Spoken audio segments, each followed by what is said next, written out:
মোহাম্মদ ইউনুস, অপদার্থ মোহাম্মদ ইউনুস। একজন অভিনেতা, আরেকজন সাংবাদিক, আর দুইজনের মাঝখানে জ্বলছে বিতর্কের আগুন। পশ্চিমবঙ্গের জনপ্রিয় অভিনেতা ঋত্বিক চক্রবর্তী এবার খোঁচা দিলেন সরাসরি ভারতের বিতর্কিত সংবাদ উপস্থাপক ময়ূখ রঞ্জন ঘোষকে। আর উপমা শুনলে চমকে যাবেন। শুক্রবার দুপুরে নিজের অফিসিয়াল ফেসবুক পেজে ঋত্বিক লেখেন, ধরুন একটি গাধার নাম দিলেন ময়ূর আর পাশে বসিয়ে দিলেন রঞ্জন, তাহলে পুরোটা হলো ময়ূর রঞ্জন। হ্যাঁ, ঠিকই শুনছেন, পরোক্ষভাবে ময়ূককে গাধা বলে কটাক্ষ করলেন তিনি। ময়ূখ রঞ্জন ঘোষ, যার নামই আজ বিতর্কের সমার্থক। চটকদার উপস্থাপনা,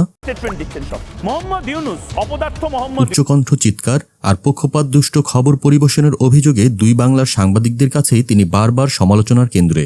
ঋত্বিকের পোস্ট মুহূর্তেই ভাইরাল। সোশ্যাল মিডিয়ায় দর্শকদের একাংশ এই ব্যঙ্গাত্মক রসবোধকে সাধুবাদ জানিয়েছে। আবার অনেকে এটিকে পেশাদার সংবাদকর্মীর প্রতি অশোভন আক্রমণ হিসেবেও দেখছেন। তবে এখনও পর্যন্ত ময়ূখ রঞ্জন ঘোষের পক্ষ থেকে কোনো উত্তর আসেনি, কিন্তু নেটিজেনরা এটিকে ইতিমধ্যেই বছরের সেরা স্যাটায়ার বলে রায় দিয়ে বসেছে। ভারতের সংবাদ মাধ্যম যেখানে প্রতিনিয়ত নিরপেক্ষতার সংকটে, সেখানে এই ব্যক্তিগত ব্যঙ্গ কি কেবল বিনোদন, নাকি এটি আসলে বড় একটা প্রশ্ন তুলে দিল সাংবাদিকতার মান নিয়ে? আপনার কি মনে হয়? কমেন্টে জানাতে ভুলবেন না। আর সামনে আসছে আরও চমকপ্রদ আপডেট, তাই সাথে থাকুন।